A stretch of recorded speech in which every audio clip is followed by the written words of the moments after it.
Stay tuned on 106.1 Geronimo FM. Love Jogja and you. 106.1 Geronimo, the real sound of Jogja. Hai Kanca Muda, saya lihatnya kemana nih? Sama aja ya. Kanca Muda, selamat siang. Balik lagi di Citra Kota sama Renata Kaliana sampai jam 1 siang. Tapi seperti yang sudah Oren janjikan, di jam 11 siang Oren bakalan ngobrol sama tamu spesial kita di Kemis Ponan hari ini tanggal 29 Agustus 2024. Sangat spesial, sangat ditunggu-tunggu juga. Boleh memperkenalkan diri terlebih dahulu? Siap, saya Gusti Kanjeng Ratu Bendoro. Halo Gusti Kanjeng Ratu Bendoro. Gusti ya saya panggilnya. Siap. Ya Iya. Gusti Bendoro ini adalah putri keraton, anak kelima dari Sri Sultan Hamengkubuwono ke-10, anak bungsu ya. Betul, yang paling cantik. Wah, asik. Wajib kalau itu ya. Gimana menjadi anak bungsu nih dari Ngarso Dalem nih, gimana menjadi anak bungsu di rumah? Menjadi anak bungsu itu sering kedapetan tugas dari kakak-kakaknya. Nggak hanya baju yang dilungsurin, tapi tugas juga dilungsurkan ya berarti. Kalau baju nggak bisa. Oh, nggak bisa ya? Nggak bisa, karena kita body tipenya berbeda-beda. Oh, berbeda-beda ya? Betul. Kalau baju lungsuran dari mbak-mbak tuh biasanya warnanya hitam, coklat tua, warnanya tua-tua. Sedangkan saya senangnya pakai yang warna-warni. Colorful. Yes. Loh, Gusti malah suka baju colorful ya? Iya. Warna favoritnya apa Gusti? Yang selalu jadi wah kalau ini cantik nih pakai baju ini warnanya. Kalau untuk baju itu memang baju warna merah Merah. sama baju kuning tapi kayak mustard. Oke. Ya, Iya. agak kecoklatan dikit Betul, berarti ya. atau hijau agak tua gitu, tapi nggak tahu tua. Ini biru ya sekarang. Iya, hari ini biru. Tapi cantik sekali Gusti Siap. Bendoro, benar ya. Dan Gusti Bendoro kali ini yang akan ikut siaran di program Kemis Ponan. Boleh sapa-sapa Kanca Muda mungkin. Iya. Kanca Muda, hari ini kita ngobrol sama Gusti Bendoro, yang dimana Gusti Bendoro ini menjabat sebagai penghageng Nityo Budoyo ya. Betul. Yang dimana ini divisi keraton yang berwenang atas museum dan kearsipan. Wow, ini sangat amat dibutuhkan, terutama buat kebudayaan dan kesenian di kota Yogyakarta ya Gusti ya, dimana kita ini pusat budaya dan budayanya ini sangat kental sekali.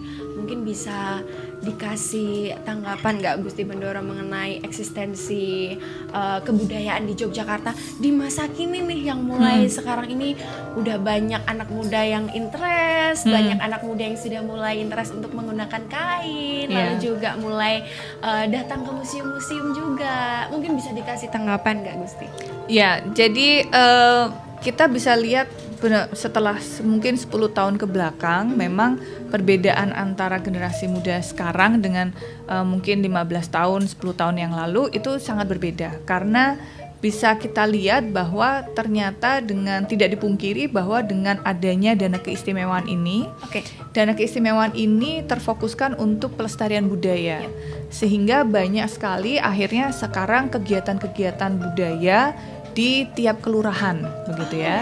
Sehingga banyak sanggar-sanggar yang membuka, tidak hanya sanggar tari tapi musik dan Teater, segala macam gitu ya. teater, basically semua art dalam bentuk seni dan juga dengan bentuk budaya dan lain sebagainya. Sehingga ini banyak sekali ada, dan akhirnya masyarakat jadi dekat dengan budaya. Begitu mereka sudah sering melihat, otomatis mereka ingin coba, dan akhirnya begitu coba ternyata ini satu bisa tempat untuk menjadi kreativitas, tapi juga kadang banyak pementasan, jadi mungkin ada uang jajan tambahan. Iya, gitu. jadi itu bentuk bantuan dari dana keistimewaan juga. Betul ya. ya, akhirnya nanti melestarikan jadinya. Betul, ya. Dan ternyata udah sampai setiap kelurahan ya ini berarti ya? Betul, jadi tidak semua kelurahan sama bentuknya, tetapi memang sangat-sangat bervariasi. Tetapi itu semua kelurahan memang sudah memiliki dana keistimewaan. Ya. Itu berarti disesuaikan dengan bentuk outputnya, eventnya kah, atau seperti apa? Tergantung dengan bentuk proposal dari kelurahan. Oh ya.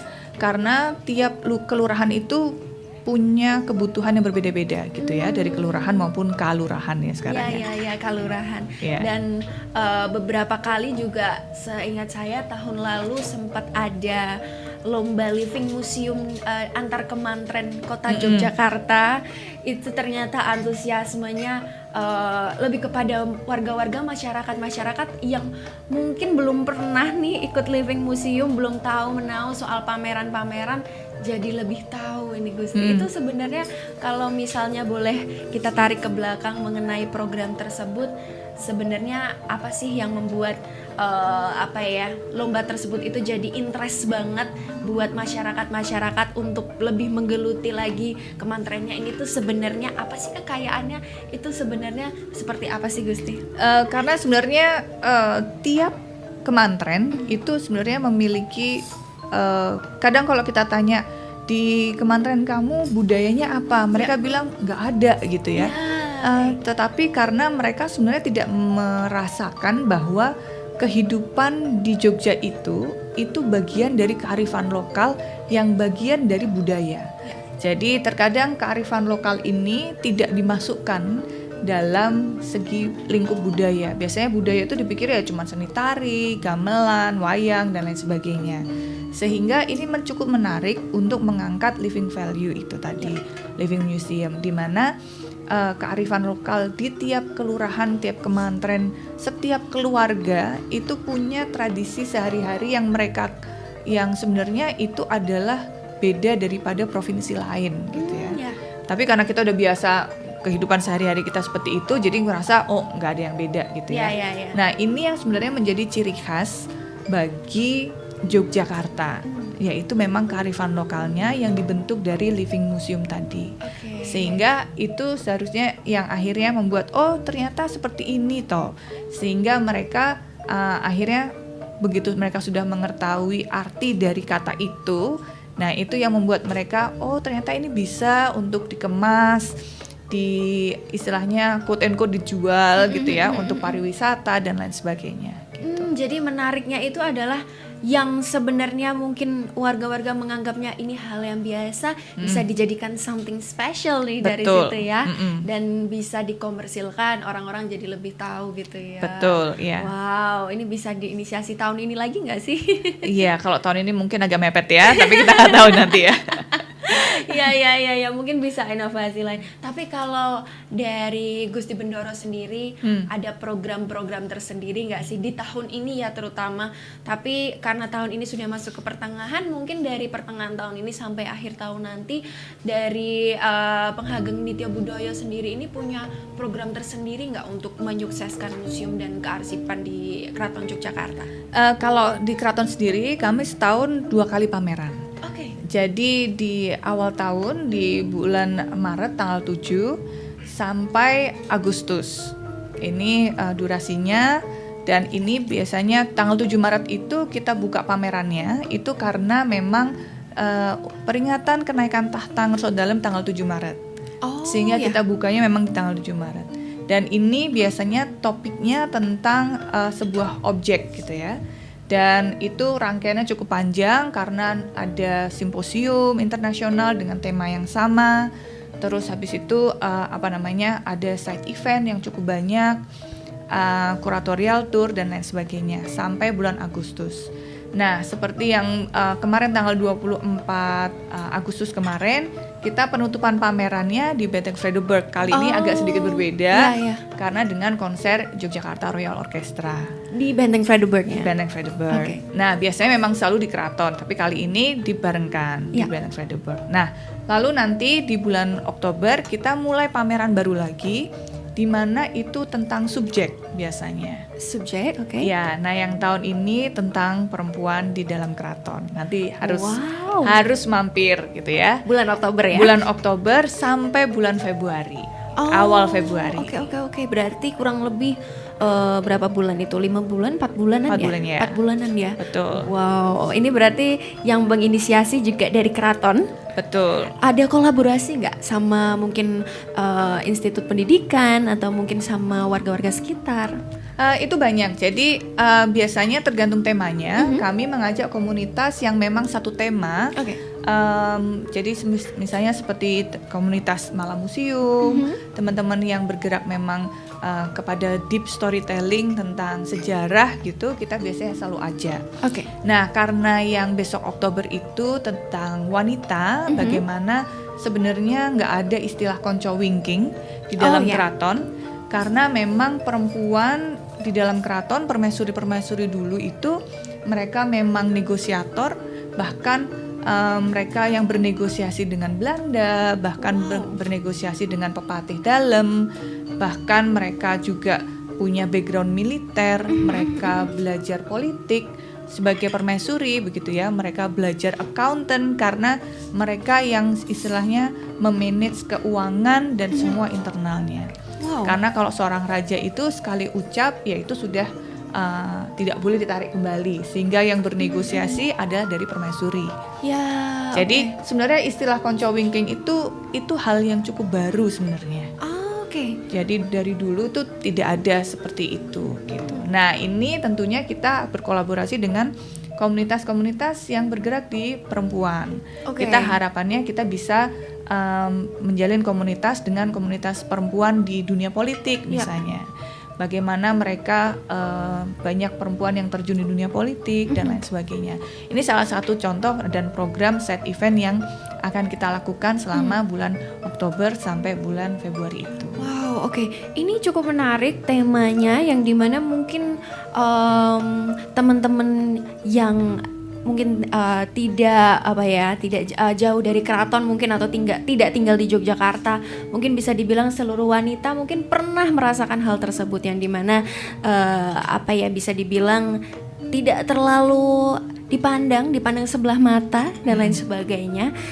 Sebenarnya kenapa bisa mengangkat satu tema ini yang akan dijadikan objek pameran? Ini temporer atau permanen? Ini temporer ya? Cuma sampai Februari aja ya. Nah, itu kenapa bisa tema ini yang urgensinya apa sih? Kenapa tema ini yang akan diangkat bulan Oktober besok? Urgensinya sebenarnya kita lihat kalau membahas tentang perempuan selalu urgent ya, karena kami semua berlima perempuan dan banyak sekali tema-tema tentang bagaimana sebenarnya peran perempuan di dalam kehidupan keluarga Jawa biasanya. Nah, karena banyak yang selalu bilang kalau perempuan Jawa itu konco winking istilahnya. Nah, ini adalah sesuatu yang ingin kita sebenarnya nggak seperti itu gitu. Permaisuri roles-nya luar biasa banyak gitu. Dari mulai tren pakaian, hal yang sederhana, tren pakaian, sampai mereka yang memimpin acara-acara hajat dalam di dalam internal, dan mereka perempuan permaisuri dan juga abdi dalam perempuan-perempuan ini adalah sebetulnya pas pamres ring satunya Sultan gitu ya. Istilahnya kalau security-nya Sultan yang paling dekat. Sehingga itu kenapa keparak di keraton itu sebenarnya bawa keris di depan. Begitu. Jadi biasanya melihat keparak-keparak ini sudah tua, ini pakai sanggul, jalannya timik-timik dan lain sebagainya. Tetapi sebenarnya mereka adalah garda terdekat untuk Sultan begitu. Sampai detik ini. Iya, sehingga kenapa mereka bawa yang diizinkan untuk membawa keris di depan itu adalah keparak. Betul. Nah, ini adalah sesuatu yang memang mungkin jarang orang lihat dan juga orang sadari bahwa peran perempuan di dalam keraton itu luar biasa. Begitu. Baik. Lalu untuk konsep pameran bulan Oktober ke depan ini yang membawakan tema soal perempuan, karya-karya apa aja yang akan dibawakan, dan apakah akan membawa beberapa benda-benda yang mungkin belum pernah dikeluarkan oleh keraton? Tentunya pasti ada. Jadi setiap pameran kita selalu mengeluarkan sesuatu yang memang tidak biasanya kita pamerkan di pameran permanen kita tentunya. Sehingga kalau pameran di keraton itu yang temporer tentunya ada barang-barang yang sedikit sakral dan jarang banget dikeluarkan gitu. Tapi nanti main aja dulu, nanti lihat. Ditunggu bulan Oktober ya berarti. Betul, ya. Lalu mengenai karya-karya yang akan diangkat, berarti akan membawakan background story kepara ini enggak? Karena ini cukup menarik nih, dan banyak orang mungkin belum tahu soal peran kepara di keraton ini seperti apa. Jadi sebenarnya ini pamerannya lebih kepada permaisurinya, Oh, begitu ya. permaisurinya, oke. Tetapi itu di mana permaisuri dari H1 sampai sekarang H10 gitu, itu juga ada peran-peran yang melibatkan kepara dan lain Oke. sebagainya. Sehingga sebenarnya nanti juga akan kita ada side eventnya yang bertemakan mungkin nanti tentang kepara dan lain sebagainya. Tetapi biasanya satu kali side event kita terus berganti-ganti terus temanya. Jadi side eventnya yang satu tema itu tidak mungkin kita repetisi selama beberapa minggu. Oke. Sehingga pantau terus aja di websitenya dan di IG-nya karena nanti memang ada jadwal-jadwal yang kita keluarkan untuk perihal side eventnya. Oke. Nah, pembukaan pamerannya itu agak cukup panjang, 3, 4, 5, 6. Jadi 4 hari kita akan ada pementasan di pagelaran dan berkolaborasi juga tanggal 7-nya ada wayang Night Carnival kan. Wow. Sehingga harapannya length of stay di Jogja jadi lebih panjang karena memang ada acara-acara di keraton 4 hari plus ulang tahun Kota Jogja tanggal 7 Oh ya Oktober. benar ya pas sekali Betul. ya. Oke, nah berarti kalau permaisuri, apalagi ini ditarik sampai Sri Sultan Hamengkubuwono ke-1 ya berarti Betul. ya. Itu kesulitan nggak untuk mencari arsipnya dan juga cerita-ceritanya dan mungkin benda-bendanya, kesulitan nggak? Kalau era Hamengkubuwono pertama sampai ke-4 sampai ke-5 bahkan itu memang artefaknya tidak terlalu banyak Oke. begitu. Tetapi story-nya masih bisa kita tarik karena sebenarnya kalau 4 dan 5 ada beberapa foto yang bisa kita ambil dari kerjasama dengan KITLV itu dari Belanda. Oke. Tetapi memang dari HB1, 2, dan 3 ini karena 3 itu masanya cukup pendek. Ya. Hamengkubuwono ketiga itu hanya bertahta 2 tahun. Oke. Begitu. Nah, sedangkan Hamengkubuwono pertama dan kedua banyaknya itu ceritanya tentang manuskrip, berada dalam manuskrip. Ya. Di mana dulu permaisuri dari Hamengkubuwono pertama harus melahirkan sendirian di tengah hutan karena harus melindungi calon raja berikutnya dan Ya. lain sebagainya, itu tertuang dalam sebuah manuskrip. Oke. Ya. Dan tentunya itu sudah manuskripnya sudah ditranslatekan juga ya kepada bahasa Indonesia mungkin, apakah? Enggak sih, tim Enggak ya? kajian yang harus Tim bisa bahasa kajian ya? Jawa. Iya. Yang nanti manuskripnya itu juga akan dipamerkan. Mungkin tidak karena kalau manuskrip dari HB1 itu sebenarnya tinggal 2 manuskrip Oke. yang tersisa dari era Hamengkubuwono pertama karena memang era Hamengkubuwono kedua ini terjadi penjarahan manuskrip besar-besaran oleh Raffles. Oke. Sehingga banyak manuskrip yang ada di luar negeri di Inggris. Sehingga 2 manuskrip yang tersisa ini adalah pusaka dalam. Sehingga jarang sekali untuk kita keluarkan.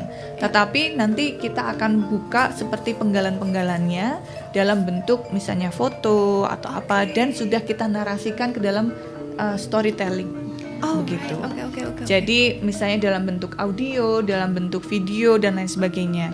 Karena kalau dalam bentuk manuskrip belum tentu generasi Gen Z itu mau melihat dan juga mengerti apa Ya. yang ditulis. Betul. begitu. Mengertinya itu sepertinya yang agak Iya. miss ya. Tapi kalau sudah diberikan storytelling pasti akan lebih mudah nyampainya kepada Betul, iya. anak-anak di zaman sekarang ini ya. Kalau sejauh ini Keraton sudah membuat pameran temporer itu berapa kali dan mulai tahun berapa sih diinisiasi sebenarnya? Kita dari 2019. Oke. Jadi 2019 itu pertama kali malah kita mengeluarkan manuskrip. Oke. Iya, jadi di pertama kali itu di awal tahun bulan Maretnya itu kita malah menampilkan manuskrip. Sehingga beberapa manuskrip yang kita miliki dengan halaman yang cukup menarik dengan hiasannya dan lain sebagainya, ornamen itu sudah pernah kita tampilkan di 2019. Oh, Begitu. ya. Nah, itu terus berjalan walaupun pandemi, Tetap kita ada. tetap adakan walaupun nanti misalnya visitasinya dilimitasi maupun bahkan ada Zoom, ada kuratorial dan lain sebagainya dalam bentuk Zoom. Oke, berarti hibrid ya, ada yang Iya, virtual, ada betul. juga yang bisa datang. Keren banget. Lalu sejauh ini ada perkembangan yang signifikan nggak dari tahun 2019 awal pembuatan pameran temporer di Keraton sampai di tahun 2024 ini, yang dimana sekarang sudah mulai banyak sekali bahkan mungkin wisatawan-wisatawan yang mau datang ke Yogyakarta itu pasti visit ke Keraton untuk melihat ada pameran nggak ya, ada acara apa ya kira-kira. Gimana nih ada perkembangan yang signifikan nggak dari tahun ke tahun? Kalau dari sekarang makin banyak orang yang aware bahwa Keraton mengadakan pameran, gitu ya, sehingga antusiasme masyarakat untuk melihat pembukaan pameran dan penutupan pameran ini cukup signifikan, terutama kalau seperti ada YRO itu tiket war-nya luar biasa gitu ya, untuk tiket war-nya YRO ini. Nah, kalau untuk excitement orang melihat pembukaan dan penutupannya ini adalah bagian yang ditunggu-tunggu begitu ya. Sehingga sekali kita pementasan di pagelaran itu bisa sampai 1.200 orang yang nonton dan lain sebagainya. Dan 1.200 itu udah penuh pack sekali ya di pagelaran. Dan sehingga kami coba untuk hadir beberapa hari gitu, sehingga orang yang nggak nonton hari pertama bisa nonton hari kedua. Tapi yang ada adalah sekarang anak-anak yang, dan kita juga makin kesini makin melihat bahwa ternyata banyak anak muda yang semakin banyak datang untuk melihat itu. Tadinya hanya generasi-generasi di atas saya yang mau duduk bersila di bawah nonton sebuah tarian yang durasinya 1 jam gitu. Tapi ternyata semakin kesini semakin banyak generasi muda yang makin memenuhi tempat-tempat itu begitu. Wow, keren sekali. Kalau berarti ini Yogyakarta Royal Orchestra ini sebenarnya sudah bisa dibilang viral ya, karena di sosial media pun mungkin kancah muda juga sempat kelihatan di FYP kalian bahwa Yogyakarta Royal Orchestra ini sudah menjadi tempat wisata juga, atau mungkin tempat yang bisa dituju, acara yang dituju buat teman-teman yang pengen melihat pagelaran tapi pengemasannya lebih kekinian. Betul. Kalau sekarang ini Yogyakarta Royal Orchestra ini memang selalu mengadakan program-program annual kah, atau mungkin setiap bulan keberapa mengadakan pagelaran, atau seperti apa sih? Sebenarnya untuk jadwal YRO itu masih belum bisa dibilang pasti gitu ya tanggalnya, karena mereka akan pentas kalau memang diminta oleh Ngersodalem pentas.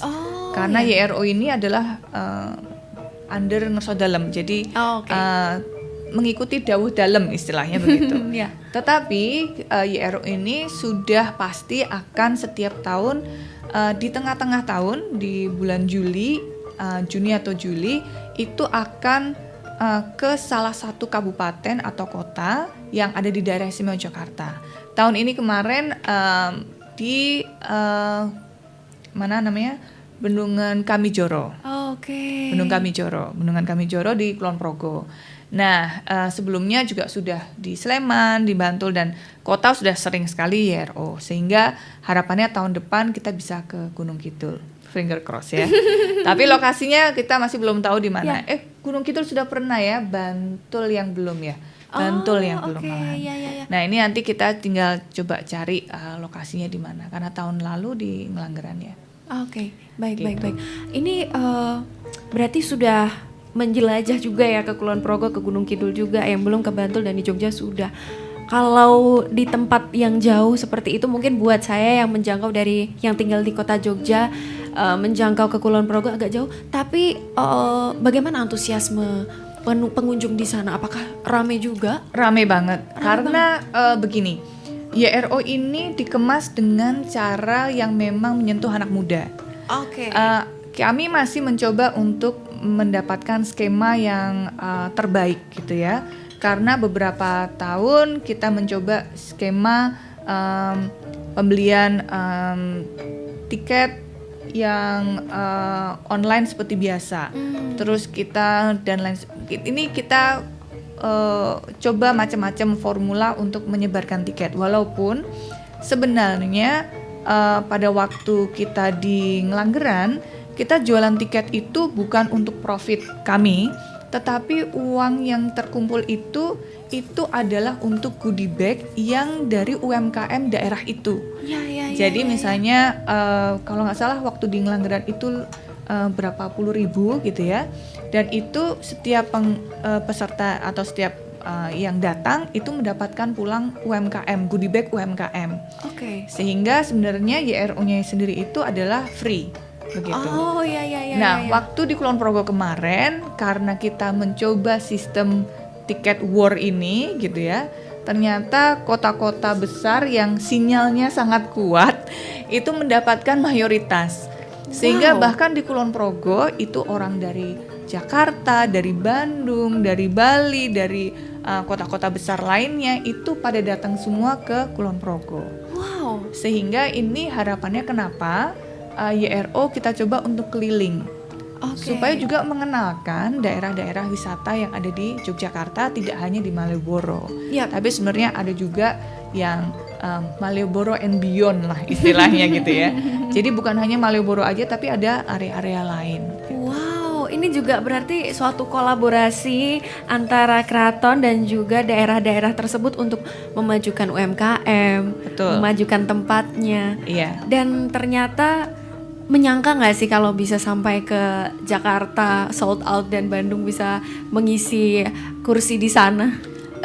Sebenarnya memang kita sudah cukup bisa memprediksi bahwa teman-teman yang fansnya YRO itu sebenarnya sudah cukup besar begitu. Sehingga pada waktu di Ngelanggeran 1.500 tiket sold. Kemarin di Kulon Progo itu sampai akhirnya servernya crash. Karena begitu buka 2 menit crash. Buka lagi itu kuota 200 crash. Saking banyak yang mengakses berarti ya? Betul. Jadi kita buka lagi setelah 15 menit kita perbaiki, kita buka lagi, crash lagi. Sampai 4 kali crash. Tetapi total yang terpesan itu adalah 1.200. Banyak sekali. Itu 1 hari tampilnya atau berapa? 1 hari aja. 1 hari. Ya, karena yang di Kulon Progo kemarin kolaborasi dengan Darboy. Ya.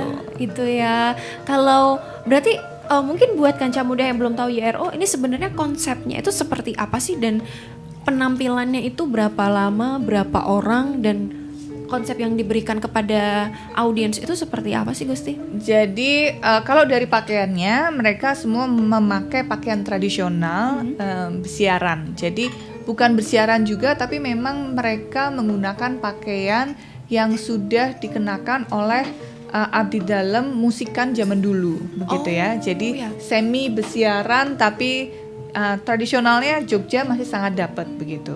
Walaupun mereka dengan instrumen asing, kan sebenarnya biola, suling dan lain sebagainya, yang flute dan lain sebagainya itu adalah instrumen yang asing yang masuk ke Indonesia begitu ya. Sehingga mereka kurang lebih sekitar antara kalau nggak salah 70-an orang gitu ya. Tetapi di situ ada sinden dan juga ada siteran. Jadi sinden Mbak Wahyu ini suaranya TOP banget gitu ya. Dia nyanyi tetapi diiringi orkestra.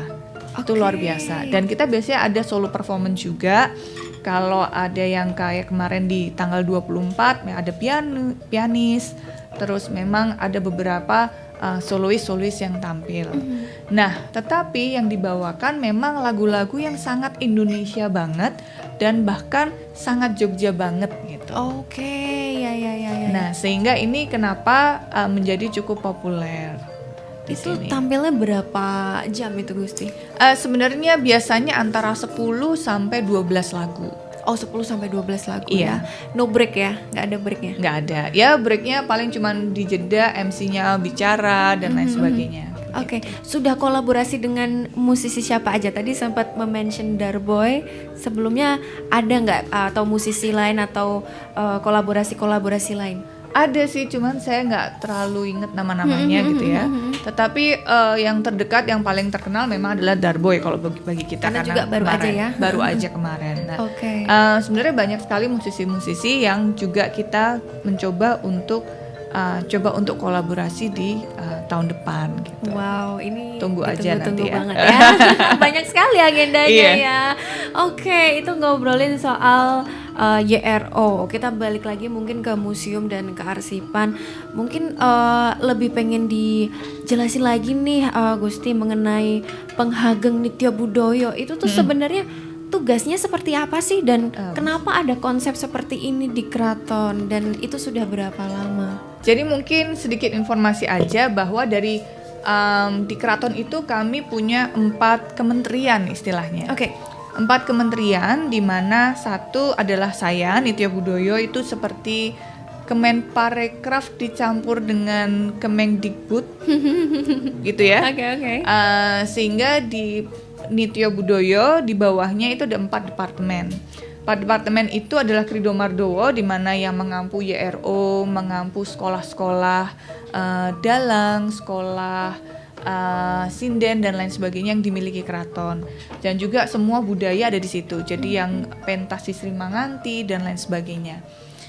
Intinya adalah seni budayanya ada di Krido Mardowo. Lalu Widya Budoyo ini arsip dan manuskrip. Kalau Puroyokoro itu adalah aset rumah tangga dalam bentuk barang. Jadi aset rumah tangga itu ya meja, kursi, cangkir, tapi bukan cangkir yang kemarin baru dibeli sampai yang 50 tahun lalu, bahkan sampai yang 200 tahun yang lalu dibeli itu kita juga ada. Itu masuk dalam ranah Puroyokoro. Oke. Nah, kalau yang Radio Kartioso itu adalah memang mengampu unit usaha pariwisata yang ada di keraton. Kami saat ini mengelola 3 begitu ya, di Cepuri Keratonnya sendiri, Taman Sari dan juga Wahonoroto. Mungkin nama Wahonoroto agak asing karena memang kami ganti dari Museum Kereta menjadi Wahonoroto. Gitu. Nah, departemen-departemen yang lain ini dipimpin oleh kakak-kakak saya. Gusti Kanjeng Ratu Mangkubumi dibantu oleh Gusti Kanjeng Ratu Hayu untuk menata tentang pertanahan, aset di mana ini adalah aset dalam bentuk tanah, bangunan seperti petilasan, pesarean dan lain sebagainya. Oke. Mengurusi perihal kehidupan dan kematian istilahnya gitu ya. Itu tadi Gusti Kanjeng Ratu Mangkubumi dibantu oleh Gusti Kanjeng Ratu Hayu. Oke. Walaupun Mbak Hayunya sendiri masih menghandle tentang semua IT departemen yang ada di keraton. Oke. Jadi website, sosial media, sampai IT sistem yang ada di keraton semua didevelop oleh Mbak Hayu. Oke. Nah, kalau Gusti Kanjeng Ratu Maduretno ini perihal seperti keamanan. Jadi departemennya beliau ini ada security, ada perihal konco kepara. Jadi hajat dalem yang ada di keraton, area divisi internal keraton dan lain sebagainya itu di bawah kakak saya nomor 3. Nomor 3. Kalau kakak saya nomor 2 itu seperti Seknek, Sekretariat Negara. Oke. Semua surat masuk ke beliau, kakak saya nomor 2, dan di bawahnya itu ada SDM gitu ya. Jadi HR. Jadi perihal abdi dalem, darah dalem itu yang masih terah keraton untuk perihal ini. Nah, lalu perihal keuangan dan lain sebagainya itu ada di Sekretariat Negara.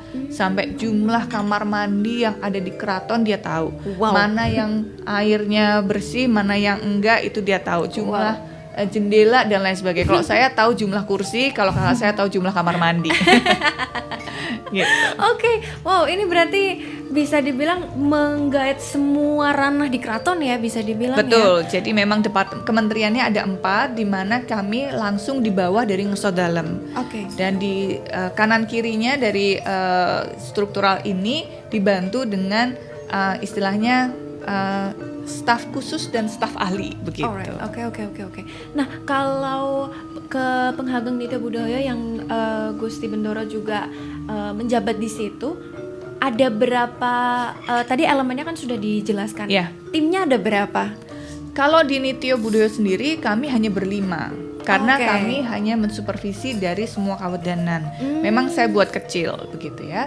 Karena topoksi kami adalah ya kami hanya mensupervisi yang di bawah. Tetapi di mana 4 kawedanan ini itu sangat besar, semuanya besar. Seperti Krido Mardowo ini saya nggak tahu kenapa tapi yang saya ampuni sangat-sangat besar semuanya gitu ya. Radio Kartioso itu lebih dari 200 orang. Wow. Karena di total guide yang kita punya di keraton sendiri itu kurang lebih 60 orang. Belum nanti dengan tim marketing, tim kebersihan dan lain sebagainya. Tim marketing, kajian dan lain sebagainya. Kurang lebih nggak nyampe 200 tapi 180-an sekian orang.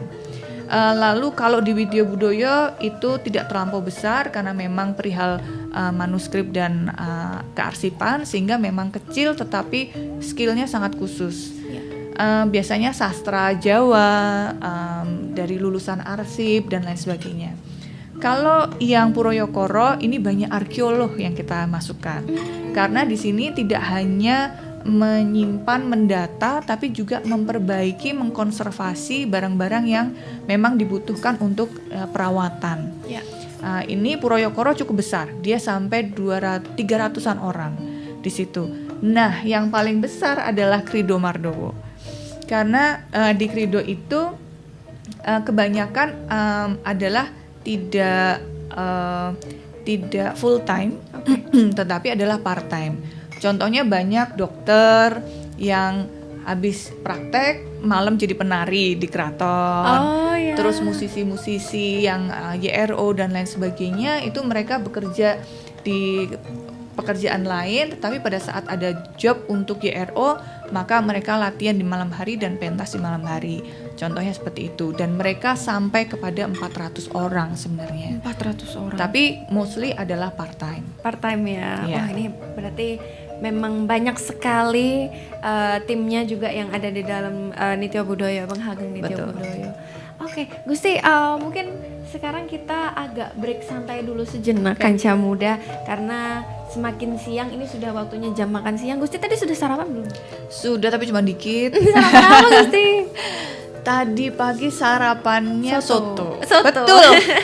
Soto. Kalau di keraton biasanya sotonya menunya berubah-ubah nggak? Lauknya berubah-ubah nggak? Atau tetap satu tipe aja?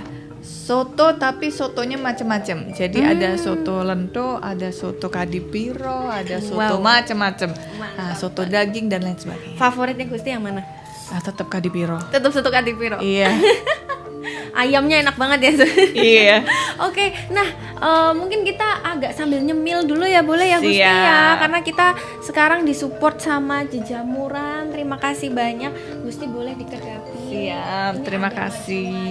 macam, ada martabak. Ada 3 jenis ini ya. Betul, ada martabak jamur, lumpia jamur, sama risol jamur. Jamur. Karena emang Jejamuran ini Jamur. Jamur, Iya. betul.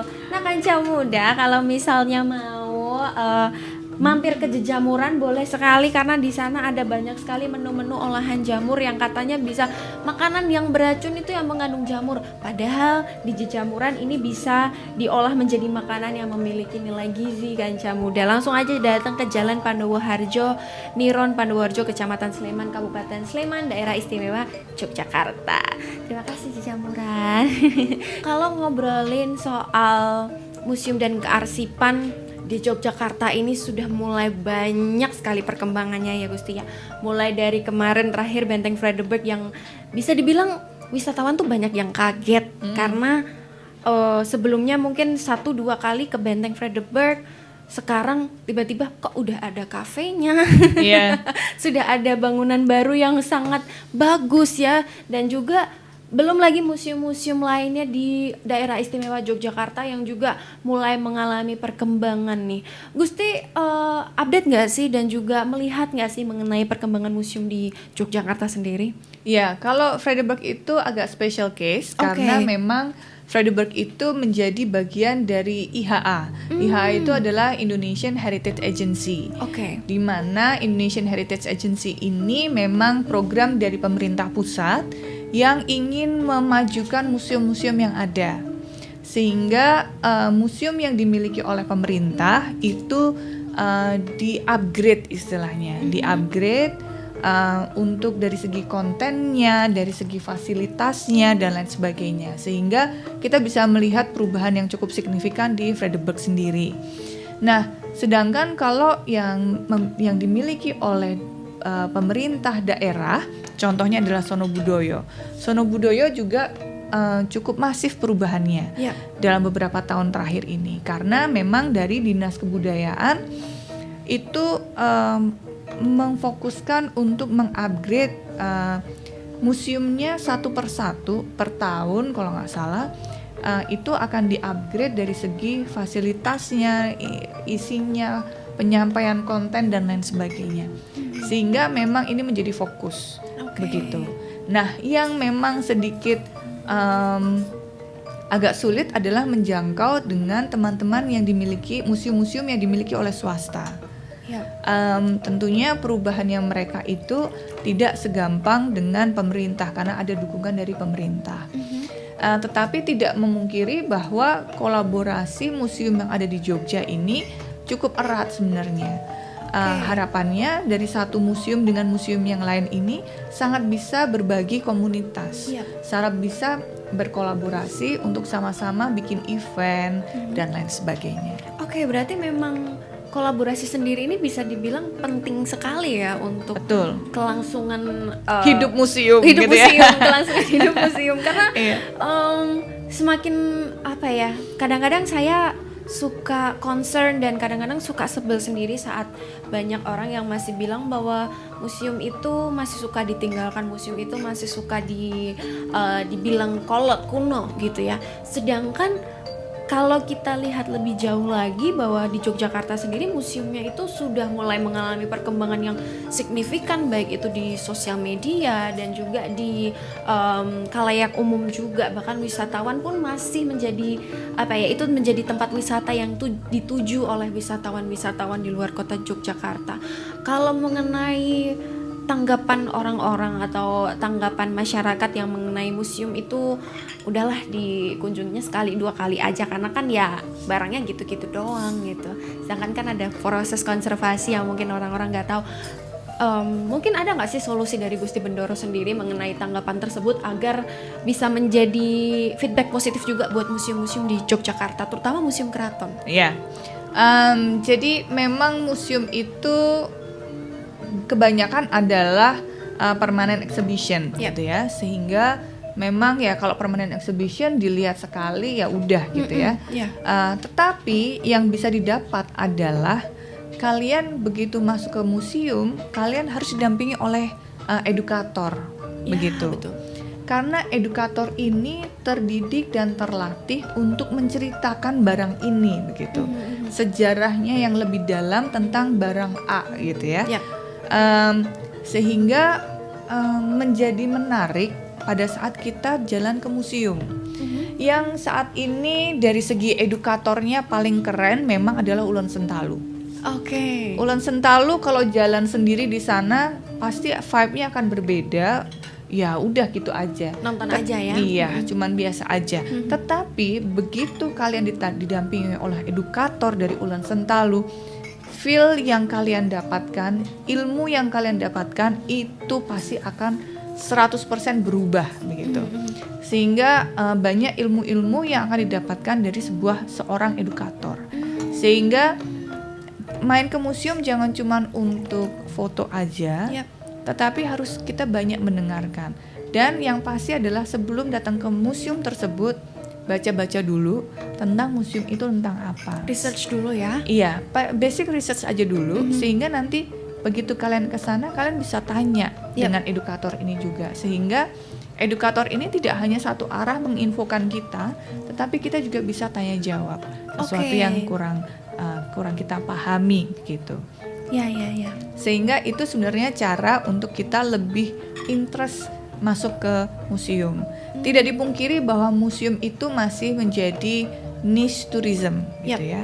Hanya orang yang memang mau tahu tentang sejarah, mau tahu tentang sesuatu hal, curiosity dan lain sebagainya, memang bukan tempat untuk datang selfie terus sudah gitu ya. Karena kalian nggak akan dapat apa-apa kalau di museum, hanya untuk update story aja gitu ya. Betul.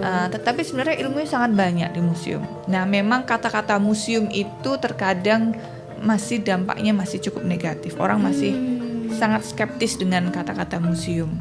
Tapi sebenarnya banyak sekarang museum yang menjadi spot-spot cukup menarik untuk foto. Ya. Dan storytellingnya cukup banyak, dan saya rasa kalau kalian main sekali ke museum, kalian pasti juga akan curious, akan tahu lebih dalam, ingin tahu lebih dalam lagi dengan side event yang dimiliki oleh museum tersebut. Yap. Yang paling fun juga kalau datang ke museum bersama dengan komunitas. Oke, itu gimana tuh konsepnya berarti? Gusti? Ada banyak sekali komunitas heritage tour, komunitas malam museum misalnya. Oh ya. Salah satu yang cukup terkenal dalam komunitas malam museum. Ini mereka akan jalan keliling ke beberapa objek dengan jumlah yang sangat kecil, dan top banget teman-teman di komunitas malam museum dalam storytelling, dalam menarasikan sebuah sejarah itu menjadi sangat appealing karena bahasanya millennial to Gen Z gitu. Ya, ya. Berarti itu kalau datang bersama komunitas otomatis bisa jadi setelah itu sharing dan lain sebagainya. Betul, vibes yang didapat.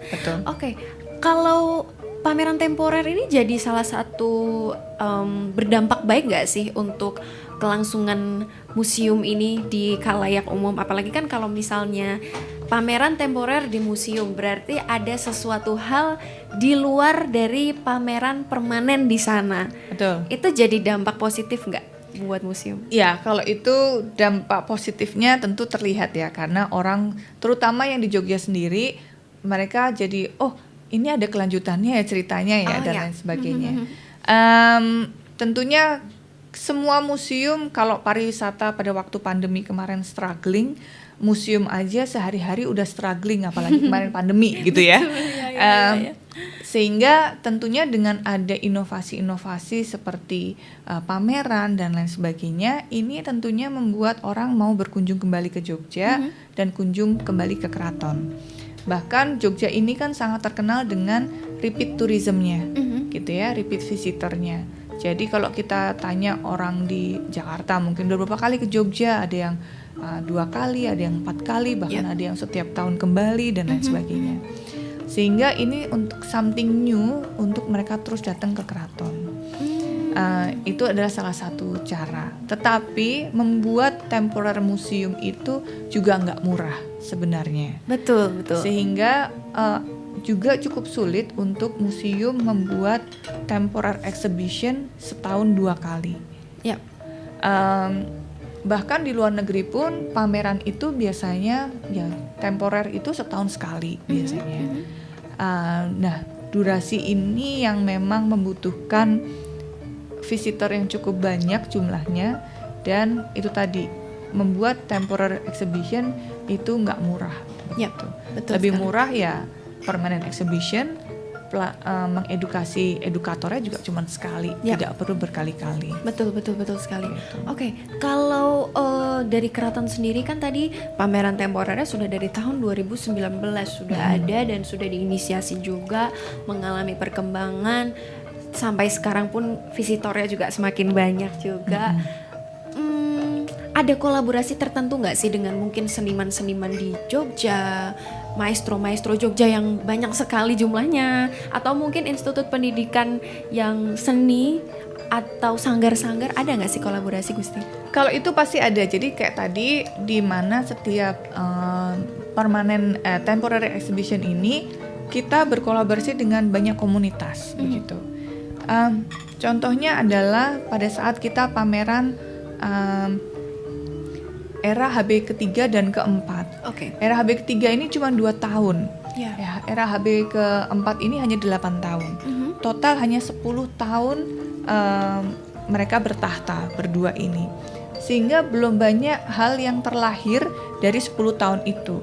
Sehingga sulit sekali untuk kita menemukan artefaknya. Nah, caranya gimana untuk kita bisa menarasikan 10 tahun ini lebih relate dan lebih gampang dicernanya, yaitu dengan visual.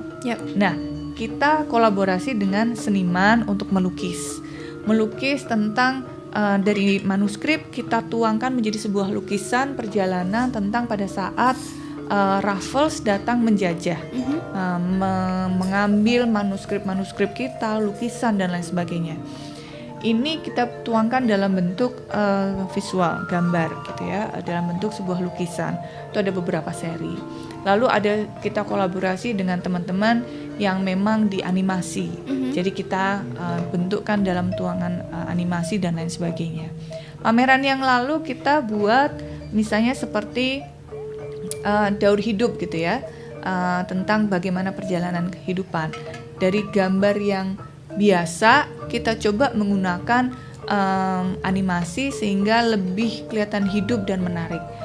Sehingga ini adalah komunitas-komunitas yang kami kerjasama. Tapi di luar dari itu kami juga menjalin kerjasama dengan komunitas-komunitas yang memang cinta dengan sejarah. Kita ajak mereka untuk bikin event kecil-kecil untuk side event yang mendukung dari apa yang kita sedang pamerkan gitu. Jadi sangat-sangat banyak komunitas yang ini, karena memang kekuatan museum itu ada di komunitasnya. Perjalanan antara komunitas-komunitas sketsa misalnya, hanya dilihat ngapain museum menjalin komunitas sketsa gitu ya. Mereka datang, mereka sketsa di dalam keraton untuk perihal arsitekturalnya, untuk perihal keretanya, jadi lebih hidup gitu. Jadi di sketsa tidak hanya keretanya, tapi dengan ada kudanya, dengan ada crowdnya, sehingga itu juga bisa menunjukkan bahwa itu lebih hidup, narasinya itu lebih hidup daripada hanya sebuah kereta aja dilihat. Ya. Mungkin saya sebagai warga Yogyakarta juga gitu ya, menganggap ini sebagai angin segar karena kami juga senang karena ini bisa mengangkat kembali budaya Yogyakarta, mengemasnya kembali dengan lebih kekinian dan juga membuat orang-orang yang mungkin anak-anak zaman sekarang yang tinggal di Jogja juga mungkin nggak tahu soal ini, dan juga lebih dari itu masyarakat di luar kota Yogyakarta jadi lebih tahu dan interest mengenai hal ini. Jadi sebenarnya saya mau terima kasih sekali karena Sama-sama. hal ini tuh menjadi angin segar dan juga berita baik buat kita. Dan di lain itu juga Gusti, sebenarnya banyak sekali elemen masyarakat di kota Yogyakarta itu pengen sekali untuk ikut berkontribusi.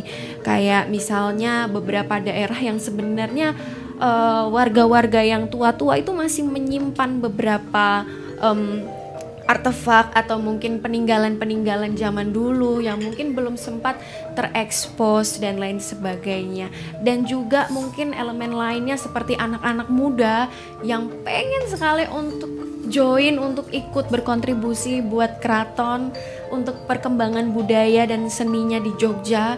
Bisa nggak sih Gusti untuk kayak masyarakat ini tuh join, ikut membangun bersama, terutama mungkin pameran-pameran dan museum-museum temporer maupun permanen, bahkan di kearsipan sekalipun, bisa nggak sih Gusti? Sebenarnya kita banyak sekali kerjasama dengan SMK dan kampus untuk program pemagangan. Gitu. Ya. Jadi di tahun ini saja kami menerima sampai kurang lebih di Krido ada 10 kalau nggak salah dari tari dan lain sebagainya. Di Tondo Yekti juga ada 5. Terus di radio kami cukup banyak karena dari galeri sitter sampai kepada konten kreator dan lain sebagainya kami buka semuanya. Sebenarnya cukup banyak dari SMK dan lain sebagainya. Nah tentunya itu untuk program pemagangannya sendiri. Kalau untuk kontribusi yang bisa dilakukan untuk masyarakat, tentunya satu, tontonlah kami gitu ya. Dari acara pembukaannya kami, penutupan kami, atau cukup mengakses dari online misalnya kalau memang tidak bisa hadir, karena bentuk support dari masyarakat itu adalah satu nilai semangat kami untuk terus berkreasi dan menghadirkan bentuk-bentuk budaya ini kepada masyarakat. Karena kalau nggak ada yang nonton, kami ngapain buat juga gitu kan? Ngapain kami bikin pameran yang effortnya luar biasa, dari setahun sebelumnya sudah kami bikin kajiannya dan lain sebagainya.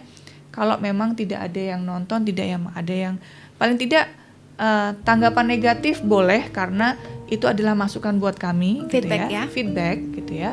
Tetapi negatif tidak boleh menghina gitu Betul. ya. Negatif dengan kritik dan saran gitu Yes. ya. Lebih baik ada kritik tapi juga ada saran. Itu sangat menjadi semangat buat kami karena satu ada yang nonton dan juga ada yang memberikan saran, berarti menunjukkan bahwa masyarakat masih mencintai keraton untuk terus mensupport kita dalam sebuah kebentukan aktivitas yang kita ada untuk menyemangati kita memproduksi sesuatu yang baru. Wow, oke. Berarti ini bisa dibilang terbuka ya buat Iya. elemen-elemen masyarakat yang mungkin juga pengen ikut membangun berintegrasi bersama membangun keraton menjadi tempat wisata, terutama Museum Keraton ini bisa menjadi tempat wisata tujuan yang makin menarik buat khalayak umum ya. Nah, untuk program magang sendiri nih berarti ternyata SMK bisa, mahasiswa-mahasiswi pun bisa. Gimana cara mengaksesnya, Gusti? Dari kampus ya. Karena sebenarnya itu cukup banyak karena tidak hanya dari segi pariwisata, tetapi dari segi sastra, dari segi konten kreator, dari segi kemarin ada kerjasama dengan SMK yang mereka memang punya skill di kayu. Oh ya. Untuk restorasi barang-barang, arkeolog kita cukup banyak, sehingga sebenarnya ini biasanya setiap tahun kami bikin evaluasi dan kami juga minta dari kampus maupun dari sekolah-sekolah ini untuk membuka pendaftaran. Tetapi terkadang banyak sekali yang mendaftarkan. Oke. Nah, dari situ kami seleksi lagi. Jadi kami tetap akan wawancara dan juga memang ada ketentuan harus menggunakan pakaian gagrak Jawa gitu yang ada di keraton. Yep. Sehingga kalau memang tidak berkehendak maka tidak bisa untuk magang di keraton. Ya. Terutama untuk yang menggunakan hijab misalnya. Ya. Karena seperti di KTY di Tondo Yekti ada acara-acara hajat dalam yang memang membutuhkan perempuan misalnya untuk memfoto karena memang itu di area keputren. Hanya boleh fotografer perempuan yang mengakses ke dalam. Oke. Nah, tentunya ini adalah area yang terdalam di dalam keraton, sehingga harus menggunakan pakaian Jawa full lengkap dengan sanggul. Sehingga ini terkadang menjadi kendala juga. Tetapi bukan berarti terus ini menjadi halangan, tentu tidak. Tapi nanti bisa saja misalnya posisinya tidak di dalam sana, tetapi yang dibutuhkan memang untuk naik ke labuhan kemana dan lain sebagainya. Nah, ini yang biasanya bisa kita atur seperti apa. Tetapi dari proses pemagangan pendaftaran itu tentu kami juga akan seleksi dalam pemilihannya. Ya, oke. Berarti tetap melalui proses seperti masuk kerja ya. Iya. Ya, namanya magang ya, Betul. Gusti ya. Oke. Wow. Ini sangat membuka banyak hal ya, apalagi mungkin buat saya masyarakat Jogja dan juga mungkin kancah muda yang juga dari Yogyakarta dan sekitarnya yang nonton di live Instagram juga. Sebenarnya ini jadi pengetahuan baru buat kita semua untuk bisa cari tahu lebih dalam lagi. Mungkin ada nggak sih harapan buat teman-teman pegiat seni dan budaya? Ya, sebenarnya budaya itu adalah unsur dari keseharian kita, kehidupan kita. Sehingga kalau dibilang kita tidak punya budaya itu totally salah gitu ya. Hanya sebagaimana kita bisa merasakan budaya itu. Nah, untuk kancah muda semuanya, tentunya budaya ini adalah aspek terpenting yang membuat kita menjadi sebuah bangsa yang memang berbeda dengan bangsa-bangsa lain. Perbedaan itu sebenarnya adalah sesuatu yang menjadi keunikan dan menjadi nilai positif. Terutama budaya, kalau dari segi mungkin teman-teman ini bilang, tapi budaya ada uangnya nggak ya untuk kita bisa kerja dan lain sebagainya? Tentu ada, aspek itu pasti ada. Dan bagaimana kita harus mengenal terlebih dulu, nanti akan jatuh cinta, dan kemudian setelah jatuh cinta akan merawat cinta ini gitu kan, dengan melestarikan. Ya sama kayak kita pacaran gitu ya, harus kenalan dulu, baru jatuh cinta, baru nanti yang berikutnya. Tentu budaya juga seperti itu. prosesnya ya. Betul. Oke, baik, itu dia Kanca Muda. Dan ini juga saya baru tahu bahwa Jeronimo punya satu arsip juga, yaitu foto Ngarso Dalam. Iya. Saya juga baru melihat secara langsung nih, wah ternyata Ngarso Dalam pernah menggunakan baju Jeronimo FM. Iya.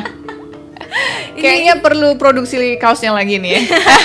Boleh, nanti kita buat merchandise kayaknya Iya. ya. Wow, ini ternyata sepenting itu arsip ya ternyata untuk mengarsip foto-foto, manuskrip tadi yang seperti dibilang sama Gusti Bendoro, dan juga hal-hal lain yang menjadi bagian dari sejarah juga. Matur nuwun Gusti Bendoro. Sama-sama. Sudah mampir ke Jeronimo FM, nanti kapan-kapan main-main lagi ke sini. Siap. Iya. Kalau begitu Kanca Muda, sekian obrolan kita di acara Kemispon hari ini di tanggal 29 Agustus 2024. Terima kasih banyak Gusti Bendoro. Sama-sama. Jejaan ya Kanca Muda. Bye bye.